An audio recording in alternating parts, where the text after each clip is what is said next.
Hello student, नमस्ते। आज हम लोग जो सातवां चैप्टर हमारा बाकी था वहां से आगे से कंटिन्यू करेंगे। Chapter 7 class 9। तो हम लोग 9th में 7th चैप्टर लिख रहे थे, डाइवर्सिटी इन लिविंग ऑर्गेनिजम्स। ठीक है, उसमें आज हम लोग दो जगत के बारे में पढ़ेंगे। हम लोगों को पता है जो आर.एच. विटेकर था उसने 5 वर्गीकरण पद्धतियां दी थी। एक में उन्होंने रखा था मोनेरा को, ठीक है। सेकंड में उन्होंने रखा था प्रोटोजुआ को। थर्ड उन्होंने रखा फंगी। फोर्थ में उन्होंने रखा था इसको जो प्लांट की जगत है, प्लांट किंगडम, उसको। और फिफ्थ में हम और जितने भी एनिमल्स है वो सारे। ठीक है, तो आज हम लोग पढ़ेंगे फर्स्ट वाला जो किंगडम है वो है मोनेरा।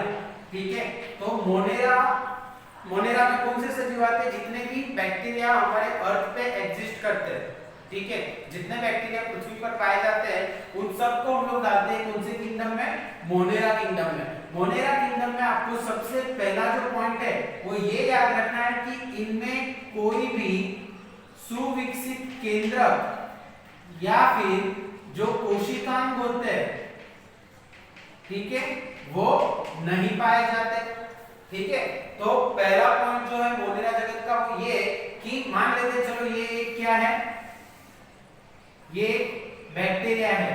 तो इस बैक्टीरिया के अंदर किसी भी तरीके से एक सुविकसित केंद्र और आजू बाजू कोशिकांग जो है वो इनमें नहीं पाए जाते। ठीक है, तो ये हुआ पहला पॉइंट। दूसरा पॉइंट ये कि किसी मोनेरा में सेल वॉल प्रेजेंट होता है तो किसी में वो प्रेजेंट नहीं होता। डिपेंड करता है कि उसकी संरचना क्या है, कैसी है। ठीक है, तो मोनेरा जगत में कुछ जो सूक्ष्म जीव है उनमें सेल वॉल यानी कोशिका भित्ति कुछ में पाई जाती है तो कुछ में वो नहीं पाई जाती। अगर बात करें पोषण की, तो पोषण इन लोगों में स्वपोषी यानी खुद का भोजन खुद भी बना सकते हैं, और दूसरा तो ये विषमपोषी भी होते हैं। ठीक है, यानी दूसरे सूक्ष्म जीवों से या दूसरों के लाइक बॉडीज में ये रहते हैं, शरीर में रहते हैं, और उधर से क्या करते हैं, खुद का जो भोजन है, पोषण जो है वो प्राप्त करते हैं। तो विषमपोषी हम लोग उसको कहेंगे। उसके बाद उसके अगर एग्जांपल हम लोग पढ़े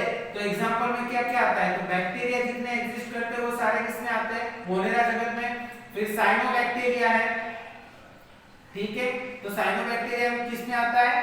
मोनेरा जगत में। फिर नीलहरित शैवाल है जिसे हम लोग ब्लू ग्रीन आल्गी कहते हैं, वो भी किसमें आता है? मोनेरा जगत में। तो ये बेसिक एक कांसेप्ट है मोनेरा जगत। तो मोनेरा जगत में कितने पॉइंट्स याद रखने? बहुत कम है। कि पहला जो है तो मोनेरा जगत के जितने सूक्ष्म जीव होते हैं उनमें केंद्रक और कोशिकांग नहीं पाया जाता। दूसरा है मोनेरा जगत के सूक्ष्म जीवों में सेल वॉल कुछ में पाई जाती है तो कुछ में वो नहीं पाई जाती।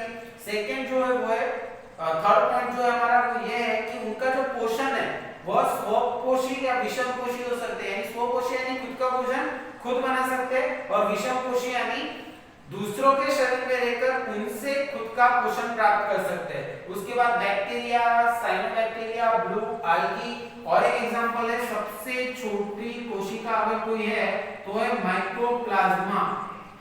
ठीक है, ये माइकोप्लाज्मा एक तरीके का बैक्टीरिया होता है जो इस अर्थ पर पाए जाने वाला सबसे छोटी कोशिका होती है, और ये विथआउट ऑक्सीजन यानी ऑक्सीजन के अभाव में भी ये काम कर सकती है। ठीक है, तो ये हुआ मोनेरा जगत के बारे में इंफॉर्मेशन। जो सेकंड पॉइंट हमारा है, सेकंड जगत वो है प्रोटोजुआ। ठीक है, या फिर उसको प्रोटिस्टा भी हम लोग कह सकते हैं। तो प्रोटिस्टा में जो सबसे पहला पॉइंट है वो ये कि ये जो है वो कैसे होते हैं? यूकैरियोटिक होते हैं। ठीक है, यूकैरियोटिक यानी क्या? अगर उनका सेल अगर मान लेते हैं ये क्या है? अमीबा है। ठीक है, तो ये अमीबा के अंदर ये क्या है? केंद्रक है। एक सुविकसित और सुस्पष्ट केंद्रक झिल्ली केंद्रक के आजू बाजू होती है, यानी ये कैसे होते हैं? यूकैरियोटिक। और ये कैसे होते हैं? प्रोकैरियोटिक। प्रोकैरियोटिक मतलब क्या? जिसके केंद्रक के आजू बाजू कोई भी आवरण नहीं होता, और यूकैरियोटिक मतलब क्या? तो जिनके केंद्रक के आजू बाजू एक आवरण होता है उसको हम लोग बोलते हैं प्रोटोजुआ कैसे यूकैरियोटिक होते हैं। उसके बाद का जो सेकंड पॉइंट है वो ये कि जितने प्रोटोजुआ होते हैं, ठीक है, वो लोग भी कैसे होते हैं, स्वकोशी और विषमकोशी। इसमें भी आपको याद रखना है ये कैसे होते हैं, स्वकोशी तथा विषमकोशी। मृतोपजीवी फंगी होती है, बट ये कैसे होते हैं, स्वकोशी तथा विषमकोशी।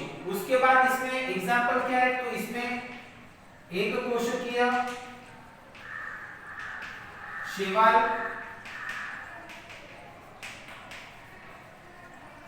अमीबा, पैरामीशियम, प्लाज्मोडियम, ये सारे किसमें आते हैं, प्रोटोजुआ में। तो ये भी एक सिंपल जगह है। सबसे पहला पॉइंट क्या है कि प्रोटोजुआ जितने भी होते हैं, प्रोटोजुआ के जितने भी सूक्ष्मजीव जैसे अमीबा हुआ, एक कोशिकीय शैवाल हुआ, प्रोटोजुआ हुआ, अपना प्लाज्मोडियम हुआ, पैरामीशियम हुआ, ये सारे कैसे होते हैं, यूकैरियोटिक, यानी इनमें एक सुविकसित केंद्रक झिल्ली पाई जाती है। उसके बाद ये स्वकोशी तथा विषमकोशी होते हैं, ठीक है, और उसका एग्जांपल यहाँ पे मैंने लिखा है। तो आज के दो ही टॉपिक आपको अच्छे से रिवाइज करने हैं, समझने हैं, ठीक है। तो आज के लिए इतना ही।